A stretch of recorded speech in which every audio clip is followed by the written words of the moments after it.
魔界村の新作出ましたな。アーケードスタジアムも出たね。これで魔界村三昧ができますな。カプコンのアーケードゲームの詰め合わせは、ハード変わるたびに出てるね。今回は、今までにない特徴があるんだ。家庭用、初移植が4タイトルと、巻き戻し機能や、スピード調整機能が実装されたんだ。どんな機能？あらかじめセーブしなくても、ミスした時に RZ ボタンで巻き戻せるんだ。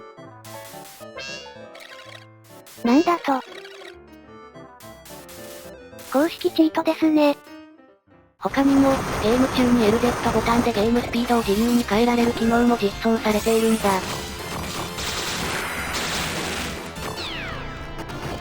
至れり尽くせりですな。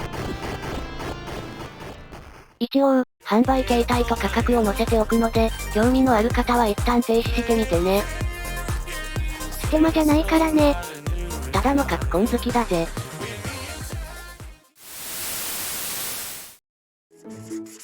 帰ってきたよ。久しぶりの魔界村の新作ですな。今回の魔界村は、初代魔界村と、大魔界村をベースに、新たに開発された作品のようだぜ。リメイクかな？公式には、魔界村、大魔界村をモチーフに全く新しい姿となった本作。とのことだ。リメイクとは言うなってことか。では、難易度のシステムから見ていこう。難易度は4つから選べるようになっていて、モンスターの攻撃の激しさだけでなく、鎧の耐久度などの違いがあるんだ。1回で鎧が壊れるのが魔界村じゃないか。そんな、こだわりのあるあなたは、難易度、伝説の騎士ですな。伝説の騎士は、従来の魔界村のシステムの通りなんだが、今回は最も高難易度に位置づけられているんだ。水彩画みたいなグラフィックだね。魔界村は初代から、綺麗なグラフィックが伝統になってるな。従来の魔界村と同じシステムとはいえ、伝説の騎士は、最高難易度だから。いきなりは、かなりきついと思うぜ。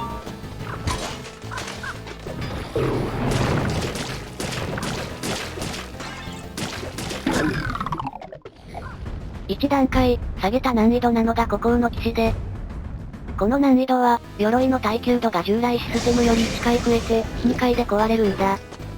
また、ステージの途中でチェックポイントがあり、ミスした場合、チェックポイントから開始できるようにもなっているんだ。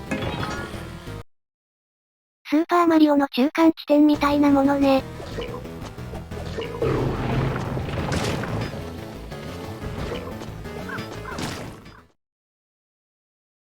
その次に優しいのが、若き騎士で、鎧の耐久度がさらに増えて、3回の攻撃で壊れるんだ。ちなみに、一番優しい見習い騎士も鎧の耐久度は3回までになっているんだ。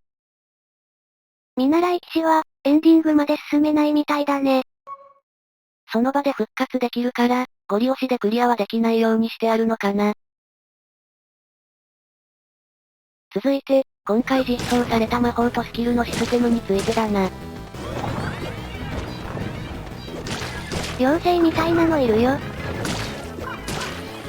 これが、OB といって、今作では OB を集めて、魔法スキルを解放していくシステムになっているんだ。早い話が、OB は、いわゆるスキルポイントだな。RPG とかによくあるスキルツリーで解放していくシステムなのね。そのようだ。覚えた魔法は、LR で選択して、攻撃ボタンを押しっぱなしから、話せば出るようになっているんだ。大魔界村の魔法の鎧と同じだね。ああ。ただ、今作ではクールタイムがあるので、1回出すと、数秒間出せなくなるんだ。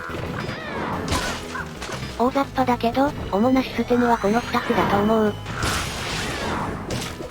他にも 2P 参加モードや、オプションで速度変更ができる魔法時計などがあるみたいだけど、そちらは、おまけみたいなものだと思うぜ。ここは大魔界村のステージ1のリメイクだね。前半は、前作からのファンサービス的なステージが続いているぜ。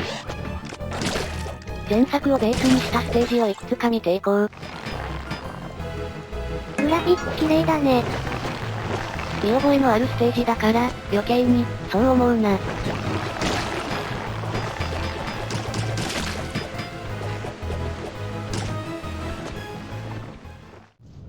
次は、初代魔界村のステージ2がベースだな。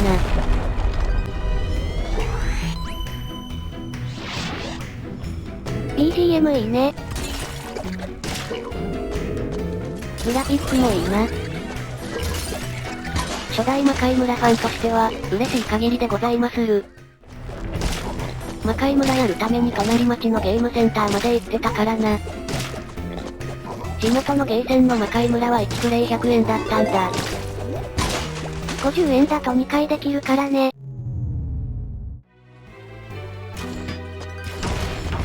ここも懐かしいぜ。一応新作だけどね。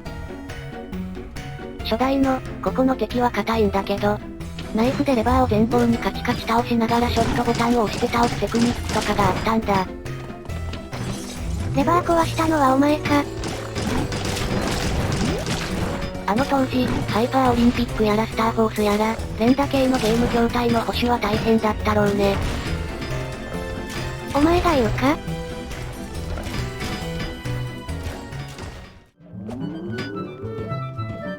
懐かしい BGM ですな。大魔界村か。本作はまだクリアしてないんだけど、魔界村、大魔界村をベースにしたステージは前半だけみたいだ。しかも、ベースにしているだけで、ギミックとかは全く別物になっているぜ。完全新作だからね。一応、言っておかないとな。下半身だけ鎧つけてるね。当たる場所によって、鎧の壊れ方が違うようだな。芸が細かいね。耐久回数自体は変わらないみたいだ。では、ここからはウプ主が心を折られそうになったボス戦を見ていってください。ちなみに、このドラゴンは、氷の町、ステージ2のボスです。氷の町のボスは一角12体じゃないのね。完全新作ですからね。ここは道中長いのよ。しかも、たどり着いてボス戦に敗れると。また、長い道中からなんだ。トゲトゲは当たり判定あるの？もちろんだぜ。最初のうちは、この道中で終わっていたんだ。ジェットコースターみたいね。しかも、頭にも当たり判定があるから、方向転換するときにも気をつけなきゃいけないんだ。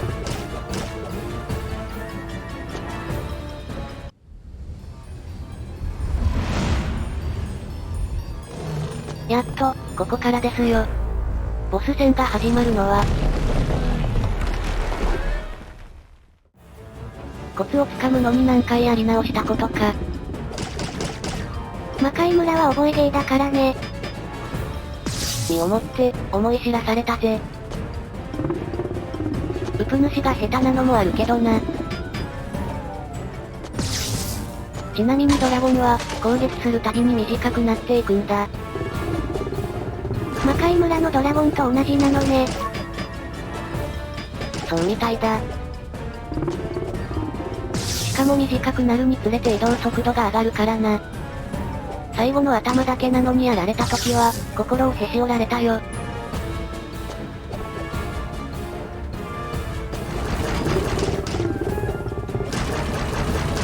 荒ぶってますな。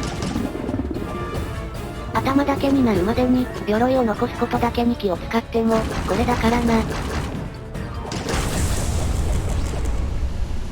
やったね。多分、倒すのに3時間くらいかかったよ。しかも、難易度、若き騎士でこれだからな。若くないのにね。